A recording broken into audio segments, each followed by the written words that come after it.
할렐루야. 오늘은 창세기 2장 7절의 말씀을 가지고 하나님 앞에서 나는 누구인가, 이와 같은 주제로 은혜를 나누고자 합니다. 누구나 예수 그리스도를 구주로 영접하고 믿음으로 살아가다가도 삶에 고난이 닥치게 되면 문득 과연 나는 하나님 앞에서 누구인가 하는 궁극적인 물음 앞에 맞닥뜨리게 됩니다. 그럴 때 잘못 생각하고 판단하게 되면 영적 슬럼프에 빠지게 되고 또 신앙의 선상에서 실족할 수도 있는 것입니다. 그러나 이 문제를 아주 깊이 있게 사색하다 보면 더 성장할 수 있는 성장통이 되어서 합력하여 선을 이루게 되는 것입니다. 그러므로 오늘 이 시간에는 특별히 하나님 앞에서 나는 누구인가라는 주제로 우리 자신에 대해서 알아보는 그런 귀한 시간을 갖고자 합니다. 첫째로 흙으로 만들어진 나는, 그리고 우리는 생명입니다. 모든 생명은 흙에서부터 시작됩니다. 이 세상에 흙이 없다면 동물도 식물도 하늘을 나는 새들도 없을 것입니다. 그러면 물속에 사는 것들만 존재할 수 있을까요? 그것들도 다 죽고 말게 될 것입니다. 왜냐하면 아무리 깊은 바닷속이라 할지라도 그 바닷속 가장 밑바닥은 바로 흙으로 되어 있으니까요. 그러므로 흙은 그 자체가 생명인 것입니다. 그런데 그 흙으로 사람을 지었다는 것은 생명을 서로 나누면서 살라고 하나님께서 그렇게 지어 놓으신 것입니다. 아멘. 각설이 예수라는 책을 지은 이천우 목사님은 나이 7살 되던 해 어머니가 세상을 떠나고 그로부터 5년 후 12살이 되었을 때 우여곡절 끝에 그는 거지가 되었다고 합니다. 전국을 전전하며 거지 생활을 하던 그가 어느 날 어떤 남자에게 납치를 당해서 끌려갔는데, 끌려가 보니까 그곳은 소매치기 소굴이었습니다. 엄한 감시하에서 그는 20여일 동안이나 소매치기 교육을 강제로 받고 마침내 서울역으로 첫 실습을 나가게 되었습니다. 시골서 막 상경한 어느 아주머니가 실습 대상자로 걸려들었는데 바람잡이가 먼저 다가가서 아는 척을 하면 그 사이에 패거리 중 한 명이 다가가 칼로 옷을 찢고 그리고 돈을 꺼내가기로 되어 있었습니다. 그런데 그날은 이천우를 실습시키는 날이라 패거리들이 무서운 눈초리로 지켜보며 이천우를 그 아주머니에게로 밀어댔습니다. 바로 그 순간 어디선가 가출하기 전 고향에서 어릴 때 다녔던 주일학교 선생님의 음성이 들려왔습니다. 하나님을 믿는 사람은 남의 것을 도둑질해서는 안 됩니다. 그 소리를 듣는 동시에 이천우는 아주머니에게 다가가서 작은 목소리로 이렇게 속삭였습니다. 아주머니, 돈주머니 조심하세요. 저는 소매치기예요. 지금 큰 소리로 쓰리끈이라고 외쳐주세요. 그러나 무슨 영문인지 알지 못했던 그 아주머니는 쓰리끈이라고 소리치지 않았고 오히려 이천우가 무슨 짓을 하려고 했는지 패거리들에게 들통이 나서 소매치기 소굴인 남산 소굴로 다시 끌려가서 소위 그들이 말하는 사형 집행을 당하게 됩니다. 두목의 명령을 어기는 자에게는 모두 합세하여서 린치를 가한 후에 2층에서 아래쪽 쓰레기 야적장인 유리 조각 더미로다가 던져버리는 것입니다. 이렇게 사형 집행을 2번 당한 후에 이천우는 정신을 잃었는데 한밤중이 되어 정신이 들고 보니 어떻게든지 이 소굴을 빠져나가야 되겠다고 있는 힘을 다해 그곳을 빠져나왔지만 얼마 못 가 청량리역 거리에서 그만 기절하고 말았던 것입니다. 피투성이가 된 채 청량리역 앞에 그렇게 내던져진 이천우를 누구 하나 거들떠 보지 않았습니다. 그런데 마침 그 앞을 지나가던 각설이 거지 한 명이 이천우를 발견했습니다. 그 자신도 같은 거지였기 때문에 이심전심 아마도 마음이 통했나 봅니다.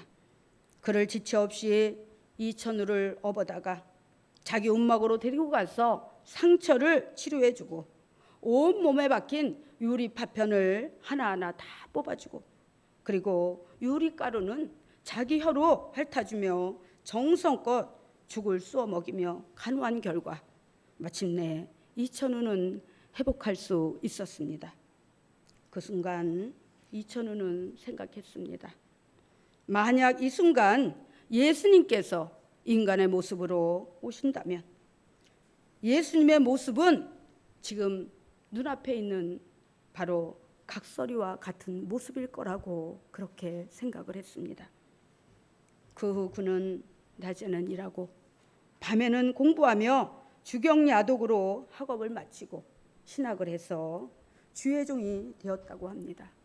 왜냐하면 자신도 세상에서 가장 귀한 생명을 살리는 일을 하기 위해서 그렇게 결심을 하고 그 길로 나아갔던 것입니다. 그렇습니다.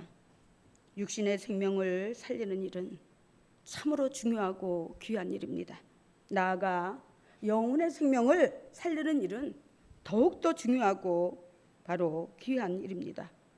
오늘 이 순간 우리 모두에게 영원한 생명을 주시기 위해서 아낌없이 당신의 생명을 내어주신 주님을 생각하면서 과연 나는 생명으로 지음받은 자로서 정말 주님 앞에 하나님 앞에 합당한 삶을 살고 있는지 다시 한번 여러분의 자신을 돌아보시기 바랍니다. 하나님은 우리에게 영원히 꺼지지 않는 생명의 불꽃 그리고 영원히 사는 저 천국에 우리를 데려가시기 위해서 바로 이 땅에서 조건 없이 자격 없이 여러분 한 분 한 분을 선택하여 불러주셨습니다.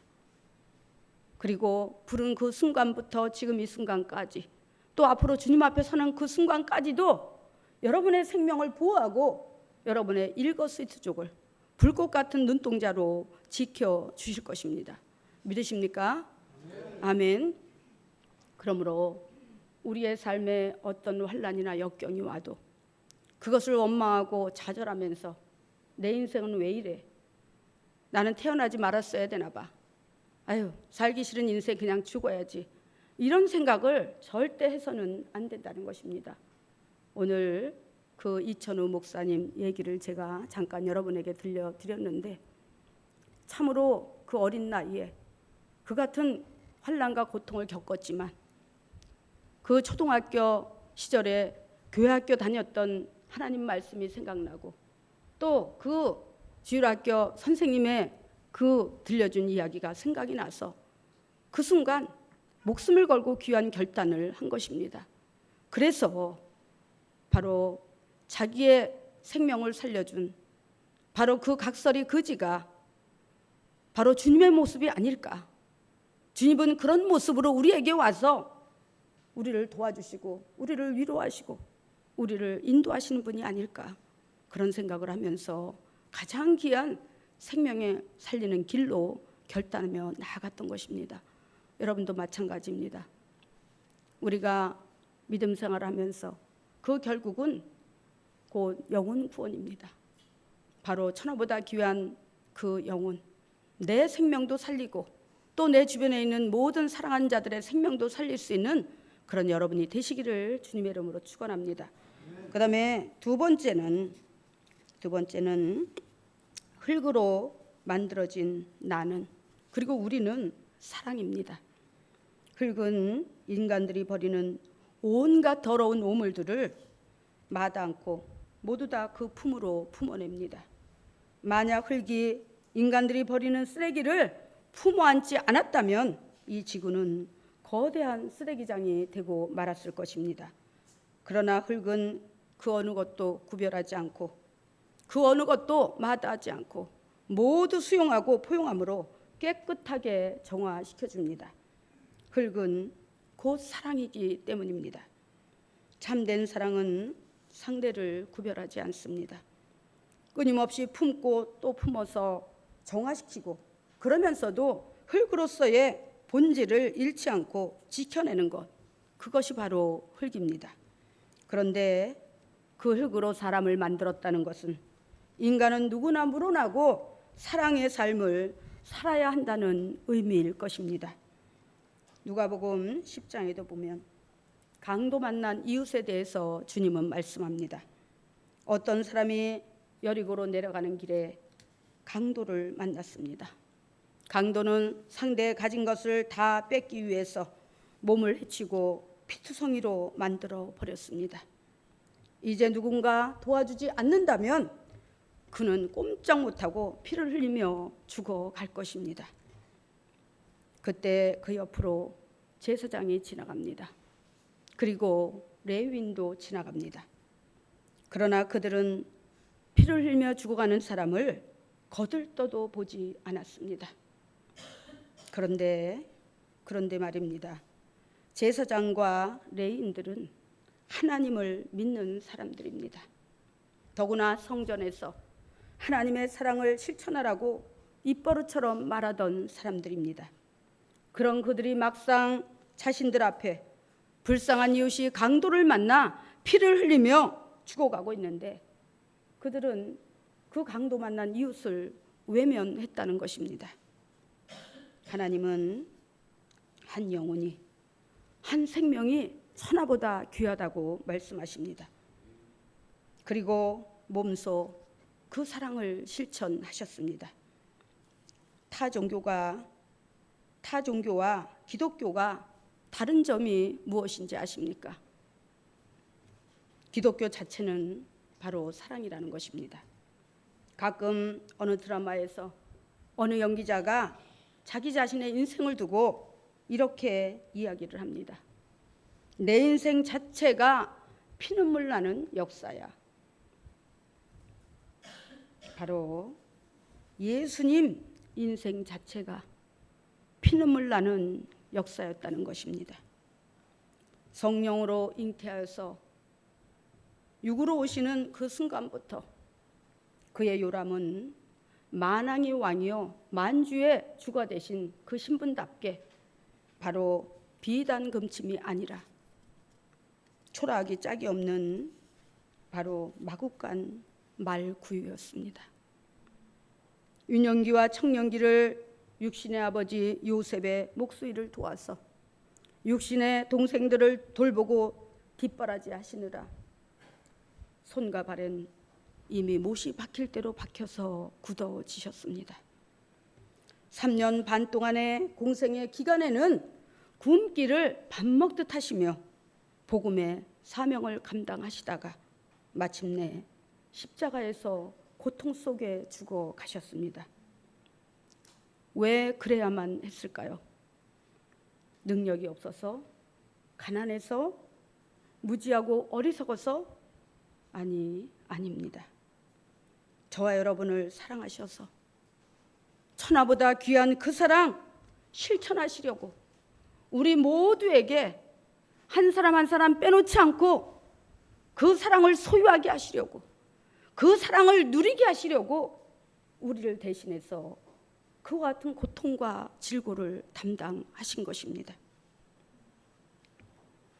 타종교 이단 사이비는 자신이 구세주라고 그야말로 신성모독죄를 왕관처럼 뒤집어쓰고 자신의 위상과 권위를 높이고 수많은 영혼들의 생명을 유린하고 있습니다.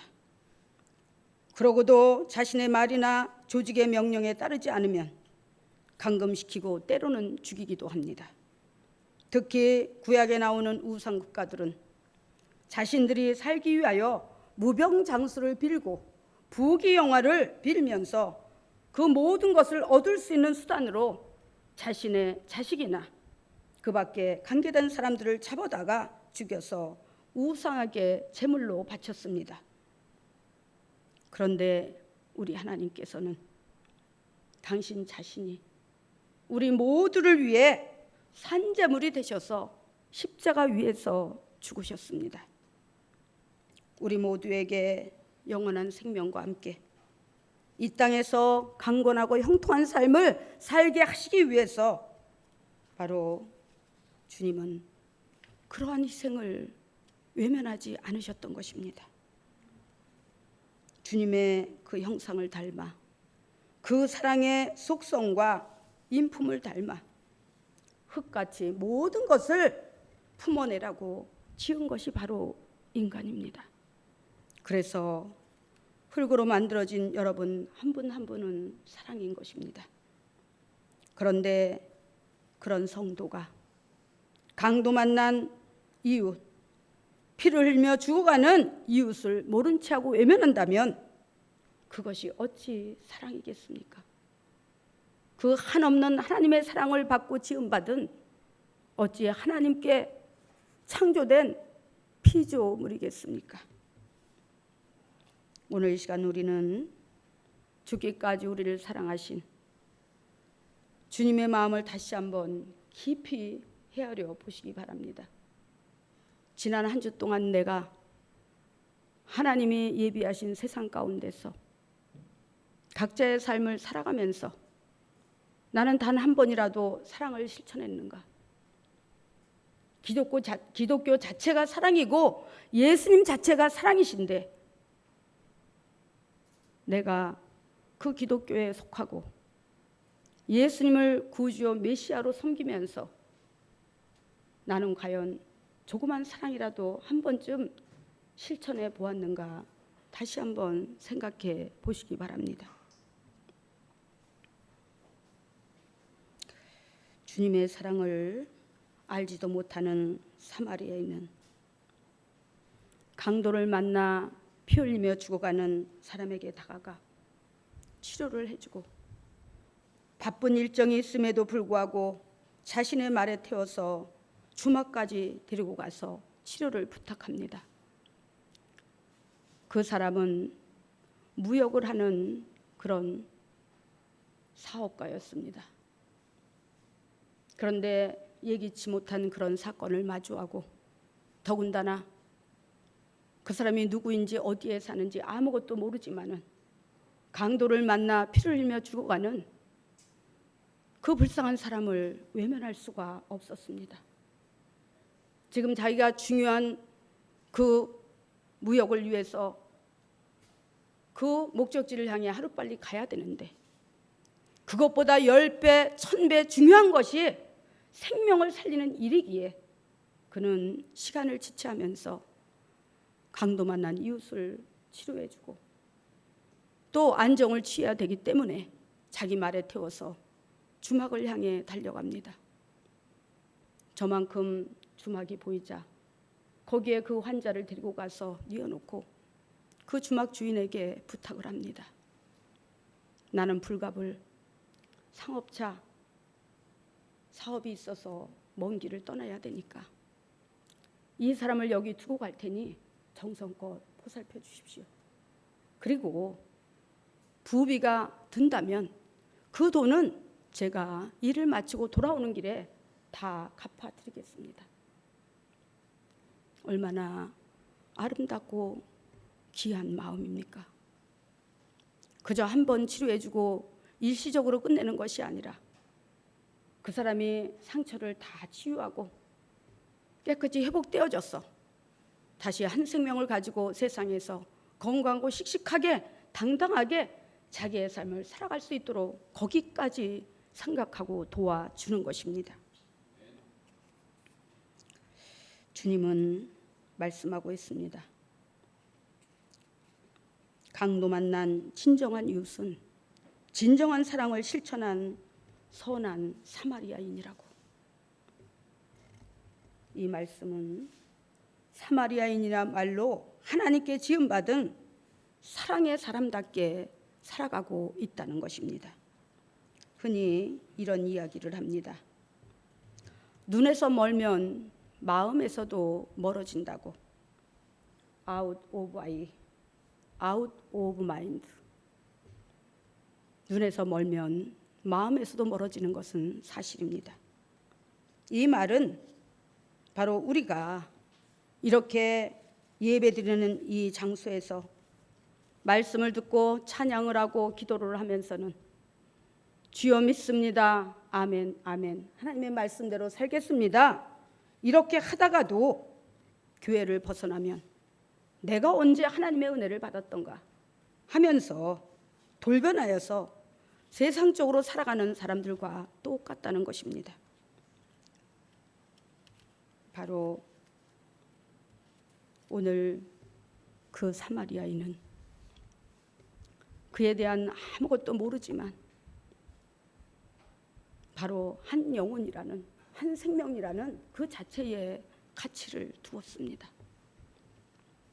아마 그 사람은 사람이 아닐지라도, 설사 말 못하는 미물 동물일지라도 죽어가고 있다면 그대로 지나치지 않았을 것입니다. 어떤 신사가 길을 가는데 거지가 구걸을 합니다. 불쌍하게 생각한 신사는 주머니를 뒤적거립니다. 여기저기 이 주머니 저 주머니 뒤적뒤적거리며 무언가 있을 거라고 찾아보지만 웬일인지 그날따라 주머니에 지갑을 넣고 오지 않았습니다. 한참을 뒤적이다가 참으로 안타깝고 난처해진 신사는 거지에게 다가가 그의 두 손을 꼭 움켜쥐고 이렇게 말했습니다. 참으로 미안합니다. 얼마라도 드리려고 했는데 하필이면 오늘따라 돈을 안 가지고 나왔네요. 대신에 제 마음을 드립니다. 용기 잃지 말고 열심히 사십시오. 그러자 거지는 신사를 향해 이렇게 말합니다. 전 당신에게 이미 많은 것을 받았습니다. 그동안 아무도 주지 않던 아주 귀한 것, 곧 사랑을 받았습니다. 그렇습니다. 우리가 지하철역이나 아니면 시골 장터에 가면은 지금도 고무호수 같은 긴 장화를 몸에다 묶고 그렇게 구걸하는 거린들이 많이 있습니다. 근데 그들에게 동전 한 입, 1,000원짜리 한 장 던져주는 사람들은 많이 있을지 모르나 그들에게 따뜻하게 손을 잡아주고 열심히 살라고, 희망을 잃지 말라고 그러면서 사랑을 전해주는 사람은 극히 드물 것입니다.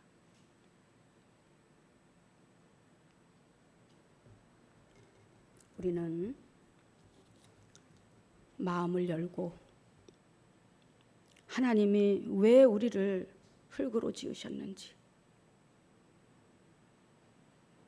다른 모든 것들은 말씀으로 지으셨지만 우리 인간만큼은 흙으로 머리부터 발끝까지 백체사지, 모든 조직, 모형 이런 것들을 왜 하나하나 그렇게 섬세하게 흙으로 빚어서 그렇게 아름답게 지으셨는지 오늘 이 시간 우리는 깊이 생각해 보아야 하는 것입니다. 바로 세상 가운데서 차별하지 않고 지속적으로 생명을 나누고 사랑을 나누라고 그렇게 지어 놓으신 것입니다. 우리 신흥교회 성도 여러분들은 모두가 언제 어디서나 이렇게 진실되고 따뜻한 사랑을 나누며 살아갔으면 좋겠습니다. 우리가 비록 많은 것을 가지지 못했지만 세상에서 가장 소중하고 귀한 것, 바로 생명과 사랑은 우리 안에 하나님께서 풍성히 주셨습니다. 우리의 삶 자체가 생명이 되고 사랑이 되는 그런 아름다운 인생이기를 간절히 소망하면서 마치겠습니다. 기도하겠습니다.